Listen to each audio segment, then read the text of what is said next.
Welcome to The Explainer. Today we're jumping into the complex era right after World War II. It was a time of booming prosperity, but it was also shadowed by a whole new kind of global anxiety. This explainer is designed to help you answer some key questions about this period, like how did the U.S. try to build this perfect society at home while at the same time fighting a brand new kind of war all over the world? And that really gets to the heart of it, doesn't it? This incredible contrast between creation, the baby boom, and the fear of total destruction. That tension is what defined America from 1945 to 1960. Okay, let's dive into this. We're going to break down this anxious piece by looking at 5 main areas. First, the challenges of getting back to normal. Then, the Cold War abroad and at home, the culture that came out of it. And finally, the crucial fight for civil rights. So, first up, let's look at the enormous job of shifting America back to a peacetime footing after years of all-out war. And this was, a huge undertaking. The very first challenge was something called demobilization. You had this massive public pressure to bring the troops home right away. But on the other hand, military leaders were really worried that shrinking the armed forces too fast would weaken America's new role as a world power. So, to handle this massive transition, Congress passed the Servicemen's Readjustment Act. You probably know it as the GI Bill. This was a really big deal. It gave veterans a year of unemployment pay, money for college, and even low-interest loans for homes. The GI Bill was really designed to ease veterans back into civilian life and, frankly, to head off an economic crisis. But it's really important to know that its benefits weren't equally available to everyone. African-American veterans, for instance, faced a lot of discrimination when they tried to use those housing and education benefits.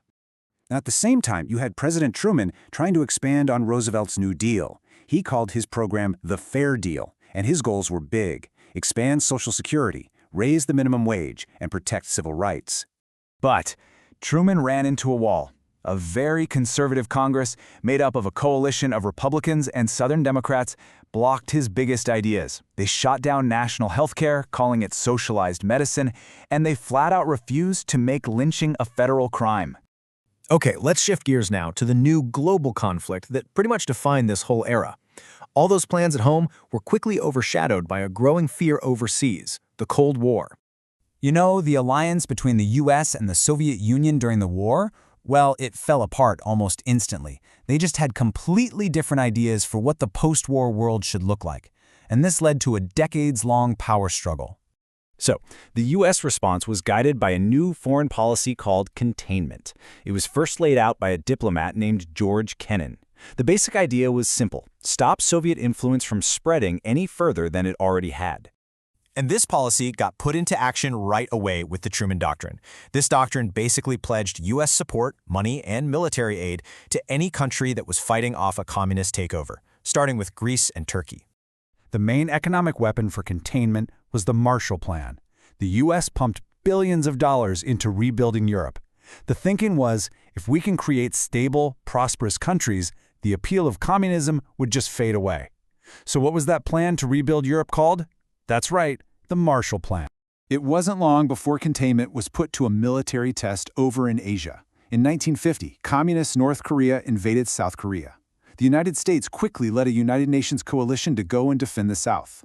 Well, after 3 years of really brutal fighting and over 36,000 American deaths, the war ended in a stalemate.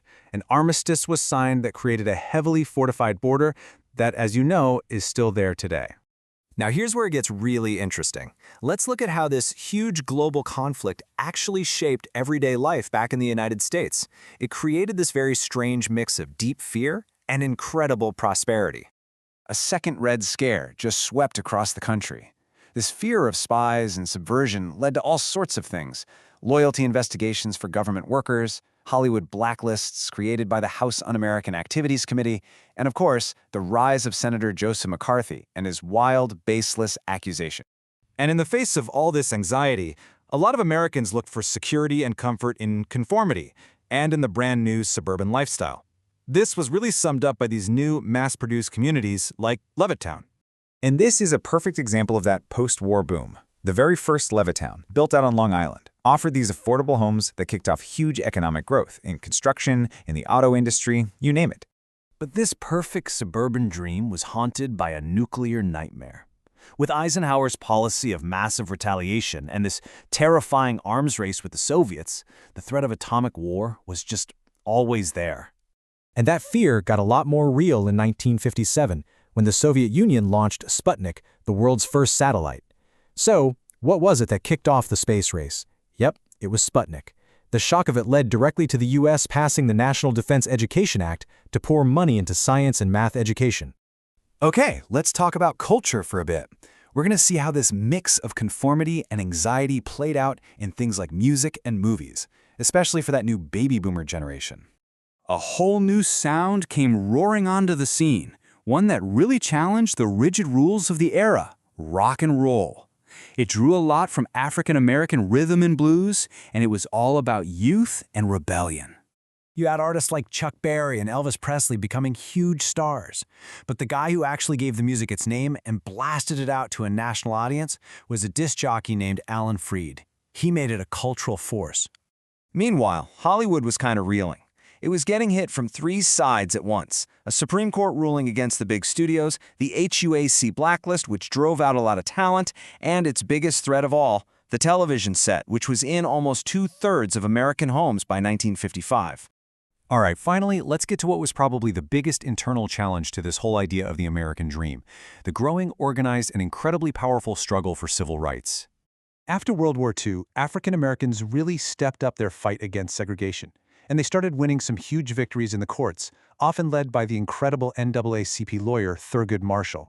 One of those early, really important wins was a case called Shelley v. Kramer, which took aim at housing discrimination. Now, who was the lead lawyer for the NAACP in so many of these cases? That's right, Thurgood Marshall.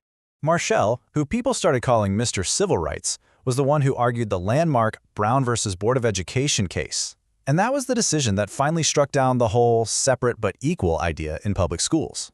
But the Brown decision was met with just massive resistance. A few years later, in Little Rock, Arkansas, the governor, Orville Faubus, actually used the state's National Guard to physically block 9 black students from entering Central High School. This was a direct challenge to the federal government, and it forced President Eisenhower's hand. He sent in federal troops, the 101st Airborne, to escort those students to class and enforce the law. At the same time, you had powerful grassroots activism driving change. The most famous example, of course, was in Montgomery, Alabama. Rosa Parks' simple act of defiance on a city bus sparked a boycott that lasted for over a year and brought a new leader to the national stage, Dr. Martin Luther King Jr.